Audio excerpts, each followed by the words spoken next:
So hello everybody. तो आज हम लोग एक ब्रीफ इन्फो देखेंगे डाइजेस्टिव सिस्टम का। जो हमारा डाइजेस्टिव सिस्टम होता है बेसिकली माउथ से स्टार्ट होता है और एनस में एंड होता है। जो हमारा माउथ होता है, माउथ में बेसिकली क्या क्या आता है, हमारे टीथ आते हैं, टंग आते हैं, और जो टीथ और टंग है ये मिलकर के बक्कल कैविटी का फॉर्मेशन करते हैं, जिसमें फूड का ब्रेक डाउन होता है इनिशियल, जिसको बोलते हैं हम लोग मैकेनिकल ब्रेक डाउन। इसमें सलाइवा आता है, सलाइवा हमारे ब्रेकडाउन जो फूड हो चुका है उसके साथ मिक्स होता है, और मिक्स होने के बाद हमारे नेक्स्ट एसोफेगस के थ्रू स्टमक में आता है। अब जैसे हमारा टर्म है स्टमक, मेनली स्टमक है क्या, जो स्टमक होता है ये बेसिकली जो फूड रहता है उसको स्टोर करके रखता है। इसमें HCl सिक्रेट होता है। HCl बाहर से पैथोजेंस बैक्टीरियन को भी डिग्रेड कर देता है और उनको डिस्ट्रॉय कर देता है। साथ में हमारे जो फूड का ब्रेक डाउन होता है वो भी यहीं पे होता है। मतलब छोटे छोटे पार्टिकल्स जो रहते हैं, लाइक जैसे हमारे प्रोटीन हो गए, प्रोटीन का ब्रेकडाउन जो होता है हमारे स्टमक में ही होता है। अब स्टमक में मेनली 3 पार्ट आते हैं, कार्डियक, फंडस और पाइलोरस।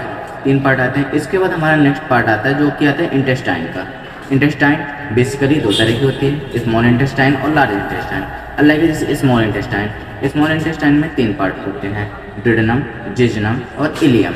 और लार्ज इंटेस्टाइन के सीकम, कोलम और रेक्टम, ये 3 होते हैं। जैसे हमारा जो इंटेस्टाइन का पार्ट आया, तो इंटेस्टाइन में से आपकी हमारा फूड डाइजेस्ट हो रहा है, तो लाइक इसकी मैक्सिमम डाइजेशन कहाँ पे हो रहा है, तो हमारा जो फर्स्ट पार्ट होता है स्मॉल इंटेस्टाइन का, वहाँ पे मैक्सिमम डाइजेशन होता है, जिसको बोलते हैं ड्यूडेनम। इसके बाद आता है जेजुनम। जेजुनम में हमारा मैक्सिमम एब्जॉर्प्शन होता है, क्योंकि वहाँ पर छोटी छोटी माइक्रोविलाई होती हैं जो कि हमारे जो न्यूट्रिएंट्स रहते हैं उनको अपने अंदर एब्जॉर्ब करती हैं और ब्लड के सर्कुलेशन के थ्रू पूरे होल बॉडी में सर्कुलेट कर देते हैं। इसके बाद धीरे धीरे पुश होते जाते हैं, जो कि आगे जाके लार्ज इंटेस्टाइन में होता है। लार्ज इंटेस्टाइन में जैसे हमारा अब जो अनडाइजेस्टेड फूड है या कि जो कि हमारे बॉडी के लिए सही नहीं है, या फिर उसको हमको बाहर करना है, जो कि एक्सट्रैक्टरी प्रोडक्ट के रूप में आ जाता है, उसको लार्ज इंटेस्टाइन में स्टोर होता है।